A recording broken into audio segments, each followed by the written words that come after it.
sa ano, yung pusang galala. Bukas lahat ang counter ng Sualim. Kanina? Bukas lahat. May sa hyper baka ngayong hapon marami eh. May sa hyper?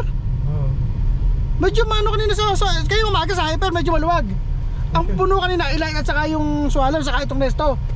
Ang hyper, nagdoon kami daw, walang masyado. Ngayon puno ngayon. Eh, sila ang dumagsa ngayon. Pero ang takto, Sualim, maluwag na yun. Mura ng kaunti na naman ang asasa dun eh. Parang 9 lang eh. Sa hyper? Sa ano, Sa Maka? hyper. Di ba sa Maka marami din kami? Hindi masyado, hindi katulad sa ano, Nesto, sa Sualim. Hindi, sa Nesto din. Sa Nesto, ang haba rin. Puno rin. Nauubos ang trolley. Mamalasin ka pa naman. Ang susundan mo, nasira pa yung ano, yung machine.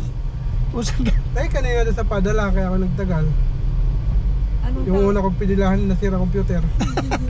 May balbuta ka naman. Pandalwa pantatlo na ako. Hindi lipat ako doon sa pangwalo na ako. Kay Bango pala to eh. Abir ka. Alhamdulillah.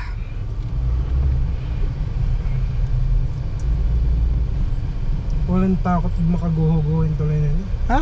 Yung tulay na yun, di ata takot gumuho. Bakit gugo? Pagka yung nagputo ka ng mga kilikili, di Sabay-sabay nasabag ano? Kanina nga, dami dun na hayop na yun. Kasi gutom ka na eh. Sa ano ka pa ng kilikili pa tanga. sakit ka ng ulo ko kanina eh. Ano ka na eh. Ako pa hinimatay na si ano. Mascot. Mascot. Bagong buwas ka. Ibang max yan. Hinimatay na. Hindi na makatayo. Ay, hindi ako makaalis kanina. Kung umalis ako, hindi kayo makakaalis.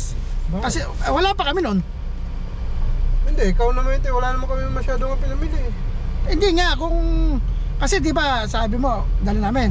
Eh, hindi pa nga kami tapos, di ba? Kaya di ba tumawag siya, kakatapos ko lang namin namili. Di Eh, ba sa isda? Napakatagal kinuha namin isda, di ba? Ayun nga sana ulitin ko sa inyo. Pagbalik nyo, sa kanya ulit sundo. Ay, yung isda Ano sa sundo? kanya. Eh, yung pamimili, yung kung mga isda. Hindi, may isda siya eh. Sa kanya yun eh. Kanya ba? Sa kanya, ba gusto niya eh. Isda eh. At saka, ano ba yun? Hasa-hasa. Nakakasigurado nakabalik na kayo ng ano yun eh. Kasi Sa sinabi mo, dalawang oras yung kuko dyan eh. kasi kung umalis kami noon, maalangan. Mainit si Mano. Ay, sakit. Parang masakit na. Kung alam kong gano'n ang mangyayari, Hindi mainip yung mata na yung pagkakasama. Hindi. kung alam kong gano'n ang mangyayari, kinuha ko na isda kanina. Para nung pagkita natin, sipat na kami. Sakto pagbalik namin, ano? Kung sinabi mo gano'n. Nung nagdaang biyernes, sabi niya hindi na siya magbabata at maraming tao. Ngayon. Ayun, hindi sa... Kaya alam mo yan na. Kaya sabi ko,